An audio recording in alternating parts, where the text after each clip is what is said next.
Olá, estudante! Tudo bem com você? Eu sou o professor Luciano Adley e esta é mais uma aula do nosso curso de Física Geral. Sejam todos bem-vindos.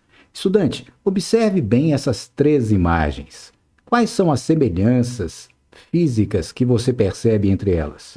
Você consegue identificar também uma diferença significativa fundamental entre essas situações físicas? Assista ao vídeo até o final que eu responderei já já.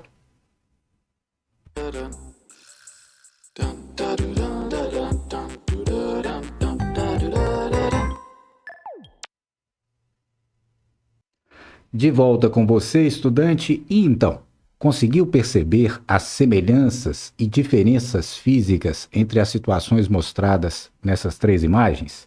Veja lá. Na imagem 1, temos cordas de um violão que estão vibrando.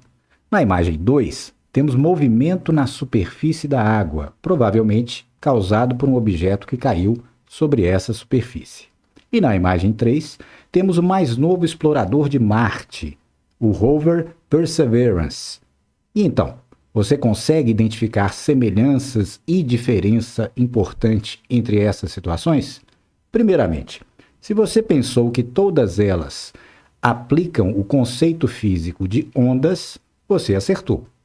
Nas duas primeiras, temos o que chamamos de ondas mecânicas, ou seja, são ondas que necessitam de um meio material para se propagarem. E na situação 3, estudante, você consegue perceber efetivamente a presença física de movimento ondulatório? Nesse caso, lembre-se que o explorador de Marte tem uma antena, e através dessa antena, emitindo um tipo especial de ondas, ele se comunica com a Terra e envia para cá mensagens e também as recebe.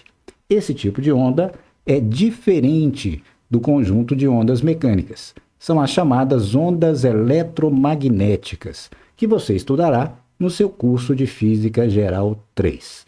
E afinal, o que são ondas? Ondas, como veremos logo adiante, são sucessões de pulsos. Vejamos exemplos de pulsos. Observe atentamente essa imagem. Nessa imagem temos uma mola elástica. Observe que o operador da mola a empurra para frente e a puxa para trás. Nesse processo, observe, algo percorre a estrutura do meio. Esse algo é chamado de pulso. É uma perturbação produzida no meio elástico. O meio elástico em questão é a mola, e a perturbação foi o empurrão e o puxão consecutivos produzidos pelo operador. Esse tipo de pulso recebe o nome especial de pulso longitudinal, porque os elos da mola se movimentam paralelamente à direção em que o pulso se propaga. Vejamos agora um segundo pulso mecânico muito importante, também produzido na mesma mola elástica. Observe com atenção. Note que dessa vez o movimento produzido pela mão do operador é um movimento de sobe e desce. E ao fazer isso, ele deforma, perturba o meio elástico e nele produz um pulso que se propaga para a direita. Percebeu a diferença fundamental? Veja novamente. Nesse caso, devido ao movimento transversal executado pela mão do operador, os pontos do meio, os elos da mola, irão se mover também transversalmente, enquanto o pulso se propaga para a direita. Nesse caso, estudante, esse pulso é chamado de pulso transversal. E quanto à velocidade de propagação desses pulsos, estudante? Vejamos um experimento. Observe o vídeo com atenção. Nesse vídeo são gerados pulsos transversais em materiais em meios elásticos distintos. Nesse caso, temos 3 pulsos. Observe lá. O pulso A é produzido num tubo de borracha que tem uma densidade grande de massa. O pulso B é produzido numa mola elástica.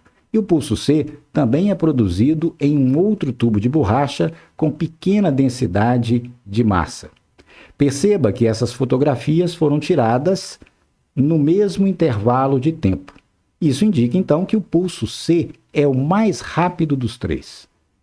Em segundo, o pulso A e em terceiro, o pulso B. Esse experimento indica, portanto, que a velocidade de propagação de um pulso depende das propriedades do meio através do qual ele se propaga. Nesse caso, quando tratamos de cordas ou de molas ou então de tubos de borracha, as principais propriedades são a tração a que está submetida a corda ou a mola ou o tubo de borracha e a sua densidade linear de massa. Em outros meios, como veremos nas aulas seguintes, na superfície da água ou mesmo no ar atmosférico, outros fatores mecânicos determinam essa velocidade de propagação. Entendido, estudante? Guarde isso. Vejamos agora, estudante, como produzir uma série ininterrupta de pulsos. Para isso, utilizaremos um oscilador mecânico. Essencialmente, ele é constituído de uma engrenagem que gira e, ao girar, ela movimenta um eixo que está preso a ela, para cima e para baixo, enquanto essa engrenagem completa uma rotação. Observe. Nesse caso, devido ao movimento do eixo, serão produzidos pulsos, que chamaremos de crista, pulso para cima, e vale, pulso para baixo. Esses pulsos se propagam e atingem os pontos P do meio, nesse caso uma corda elástica.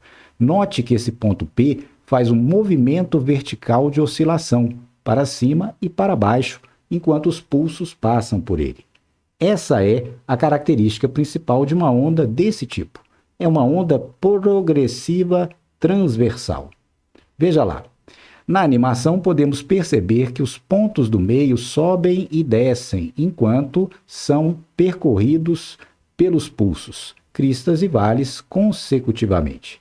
Desse modo, temos aí três propriedades notáveis das ondas mecânicas transversais. A primeira, uma onda pode ser tida como uma sucessão regular e periódica de pulsos. Veja que, nesse caso, temos uma onda senoidal a uma regularidade. As cristas e vales são idênticos. E é periódico, repete-se num determinado intervalo de tempo. A segunda característica fundamental é que a onda transversal é aquela na qual a oscilação produzida nos pontos do meio, como vimos nessa animação, é perpendicular à direção em que os pulsos se propagam. Daí o nome transversal.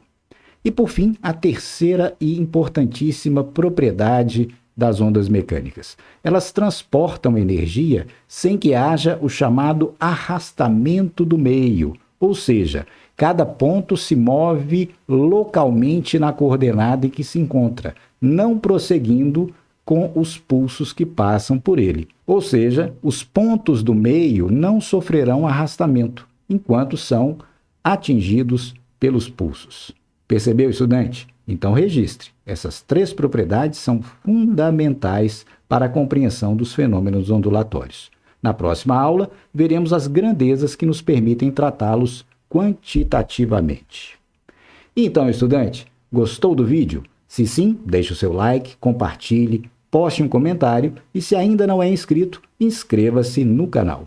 Até a próxima aula e bons estudos!